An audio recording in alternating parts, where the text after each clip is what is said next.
That's a fish right there. Fish on. All right. Oh, whoa. That's the biggest one of the day so far. Welcome to 2023. It's your boy Dan right back at you again with another episode of 302 Fishing. I'm hoping you guys had an awesome Christmas. Hopefully you had a great New Year. We are going to start off this new year with not being able to fish today.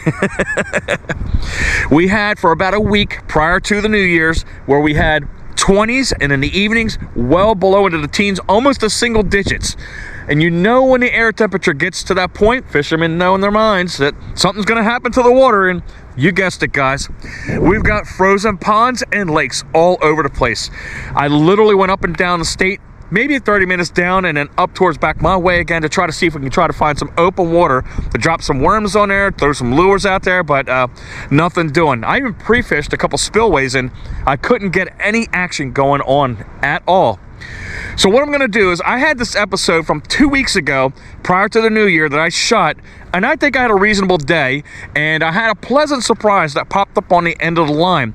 So hopefully you guys do enjoy this episode. If you do, guys, give us that thumbs up. If you haven't already done so, hit that subscribe button, click that notification bell, that way you're informed of all of our future episodes. Drop a comment below, let me know what you think about it, and let's get into it. Going to take our brief walk right here and start out our adventure. I'm going to start on the back side of the pond, and we're going to go right over where all the structure is at to use the bait that we're getting ready to put up in front of you in a couple seconds. So give me a moment to get over there and we'll get things started. As I'm walking my way down the path right here, I have to take a brief pause and kind of stop right in this section right here before we get to where we need to be at. It always is good to have a great pair of opticals, polarized lenses on your sunglasses that you have. I have 9's optical. That's what I've been using for the past couple of years. So I'll put a link to these glasses down in the description field below. But very, very good glasses. As I mentioned to you, it's kind of like a negative because the pond is very, very low, but you kind of pull out the positive in a little bit, because with it being low, now you can kind of see the topography through these glasses that I have on my face right now and see what is going on. So the next time I can come out here and fish, I can get away from where I need to be from and be to in order to get fish on the end of the line. So I'm noticing the water's kind of calmish. You may be able to see it right where the tip of my rod is right here, guys. If you look, there's that dark line going right there. That is very shallow beyond that, out towards the middle of the pond. However, there is a big long trough that's going right along here. And again, I'm assuming as we get around here, you'll start seeing that it dissipates and gets to the deeper end, which is where I think the fish will be at. But you can see there's a clear channel where these fish can kind of congregate and try to ambush these bait fish that kind of come along this way, because in the summer you can see them boiling along the edges right here. But I have occasionally caught fish right in this trough right here, but for the most part is the fish are on that end because, again, all the structure, they tend to be around it, but obviously it's all exposed right now, so I don't know what's going to happen here today. But let's make our way around here. I'm sorry if this is getting a little bit breathy, the beginning of this video right here, but it's kind of important to me. Hopefully it would be to you, so you can kind of learn, you know, when you go out on your ponds and everything else, of how to fish these ponds when you see certain things that come up in front of you. So obviously I told you that this pond is really, really low. We're off by 3 feet here.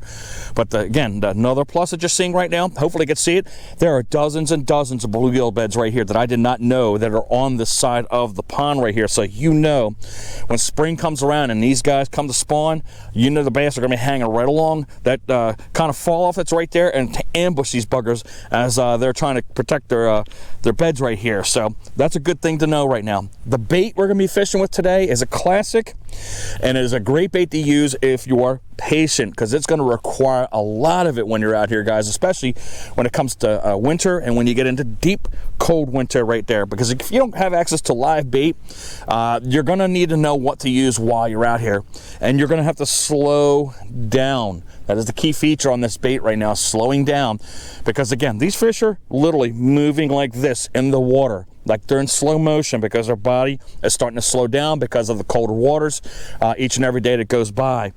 So the bait we're going to come out with today, you can see what I have in my hand right now. That is a Ned rig head right there.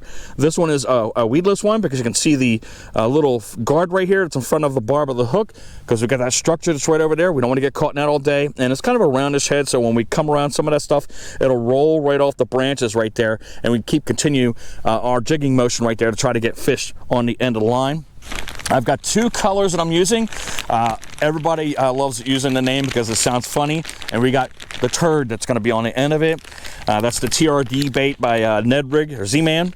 The elastic baits, we've got Coppertreuse that's right here in front of you right now.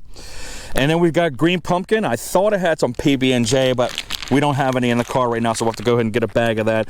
But we're going to go with the green pumpkin right now because that's the darker of the bait.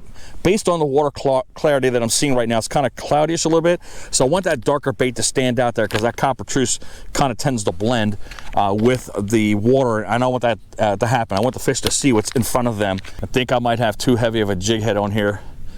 It's actually dragging or even sinking into the sand. It's right in front of you right here. Obviously you can see right here clearly, but I think this might be an old sand pit. So if there's any old heads that are out there older than me that know if this was or not, drop a comment below, let me know. I do have several weights of jig heads, all the way down to 1/10 of an ounce, because right now if it's burrowing in here, it's not going to travel across the top of the bottom of this pond right here the way I want to if it's a heavier weight. However, that lighter one will skim pretty easily. And again, the main thing you want is that bait standing straight up as it's sitting there on the paws and just waving around with the natural motion of your hand, because it's not going to stand still, your hand, because everybody naturally shakes. And that's what those fish are going to be keying on hopefully shortly. Let's get our next cast out there and let that settle down for a second. But as that is going down to the bottom, and I'm waiting for that next bite if we get one. We've not had one as of yet.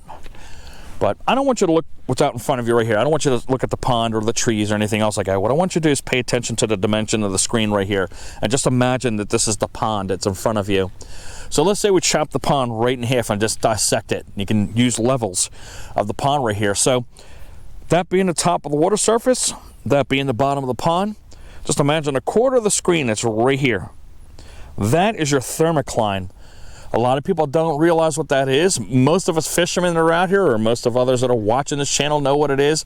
But there are a lot of folks who don't, especially kids who just come out here and just throw the lure out there and hope for the best in catching fish.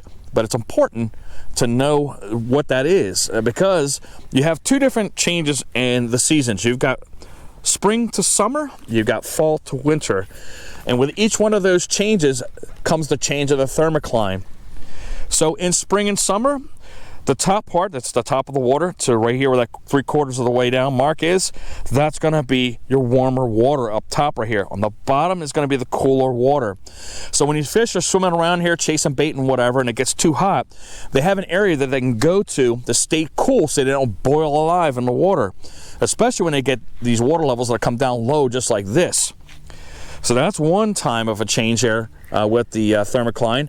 But when you get the fall and the winter, it reverses. So you're going to have the cooler water up top, and then right where the quarter line is at right here, down below, you're going to have the warmer or the hotter water. You got all the leaves, all the sticks, and anything that's organic that falls down onto the bottom, it's going to decompose, and with decomposition, it creates heat, and that heat allows those fish to kind of stay and maintain and kind of be able to survive through these cold months. And then once things change around and flips around again, they can come back up out of the warmer water and get up into the areas where they need to get to in order to get sustenance and everything else like that. So when you're fishing, it decides what kind of bait that you're going to be using. So Ned rig would be a good one because it's down on the bottom in the warmer part of the thermocline. And even a jerk bait, you can get down into there and that bait suspends in that section where those fish are kind of slowly hanging around in. And like I said, you're going to get those bites on. They're not going to be big old slams. You're just going to barely feel them. And it's up to you to figure out those signs, whether that's a fish bite or you're stuck on something. I'm going to take a straight shot out in the dark. I had a mystery tackle box and I got some plastics that were in it. However, in one of the plastics, it had some scent that was in it. So the scent we're coming out with is called Liquid Mayhem. It says freshwater series made with real bait fish. So I'm going to put a little bit of this on right here and I'm going to see if that might help us out a little bit. I doubt it, but it's worth a shot, guys. But I'm going to pull the base up right here and I'm going to put it right around in this section right here. And then squeeze it down. That way it stays for a little bit. But I'm sure this stuff stinks to high heaven. I gave a whiff of it to my nose there, and it doesn't smell too good. Experiment, experiment, experiment.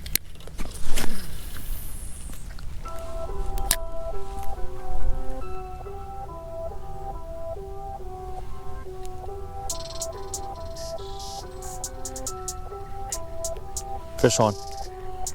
Fish on. There you go. It's a little one. Who cares? We're not skunked.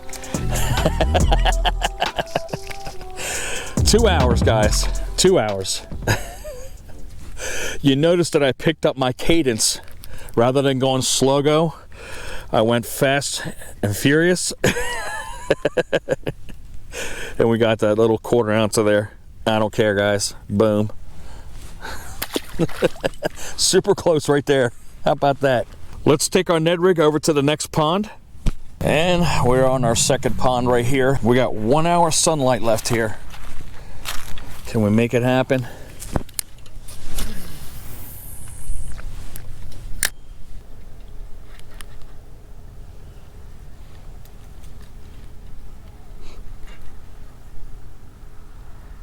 Fish on. There you go. Oh no. All that time, guys, and I missed the fish. Are you serious?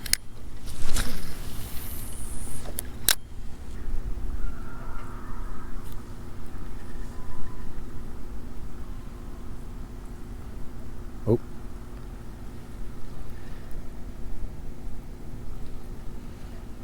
Fish. There you go. Got one. Nice.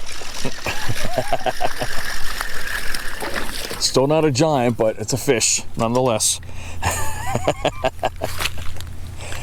All right, I think I figured him out. There we go. Not any bigger than the other one, but still it's a fish on the end of the line, and we'll get that one back in the water. And we're gonna move a little further down the shoreline, so I'm glad that something else is still biting. Then fight, fight, fight. As I'm continuing on trying to catch another fish right here. You guys can enjoy the last couple seconds of sunlight here. Oop. Another fish right there. Fish. There you go, guys. Oh my God, that was a decent one too, guys. That was definitely a decent one. I'm not saying this stuff works, but I'm just going to keep putting it on there. Hopefully it keeps attracting the fish. One thing it does do is keep the stink of my hands off of there and keeps that bait fish smell on there. All right, let's see if we can get that one back there, because that was maybe a 1 or 2 pounder. It was on the end of the line.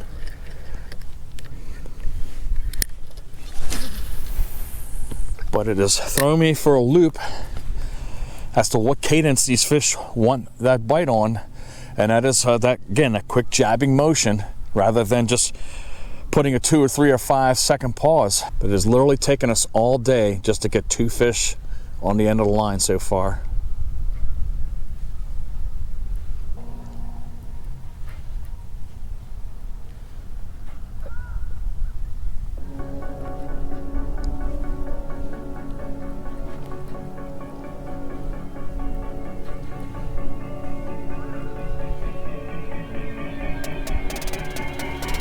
That's a fish right there.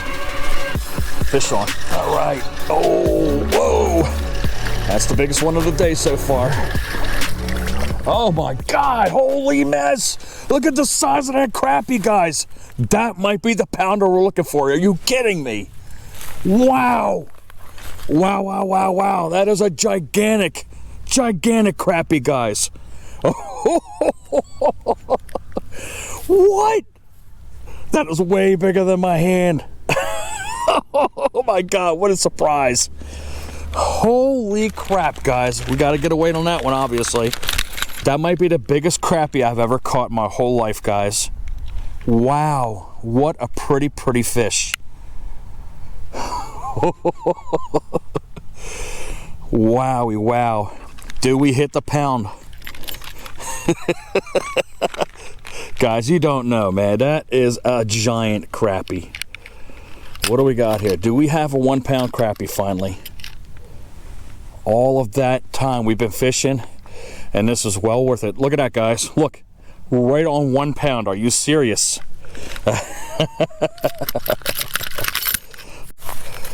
All right, that is a crappie of a lifetime for me. I cannot believe we caught that big crappie on this long, hard day. But let's get her in the water and send her on her way.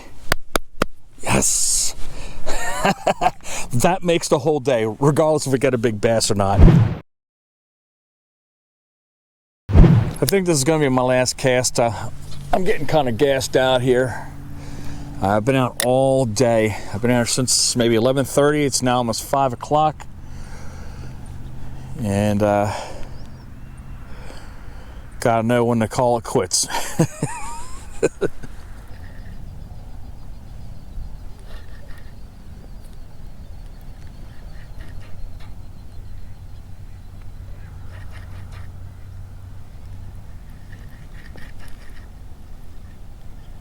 Fish on, fish on. Come on, take it. There we go, fish on. Got him. What do we got? All right, man, a decent sized bass. Way to end it out. I think that might be the biggest one of the day, but we went to the last bit of light here and got that one last bass on the end of the line. But let's get out of here. Again, if you like what you saw so far, or if you like what you saw through this whole thing here, give me a thumbs up, like the video, smash up on the subscribe button, click the notification bell, that way informed of all of our future episodes. Share the video out, of course, follow us on Instagram. We'll get one more nice little look on this dink right here. And we'll get her back into the water, and we'll see you next weekend.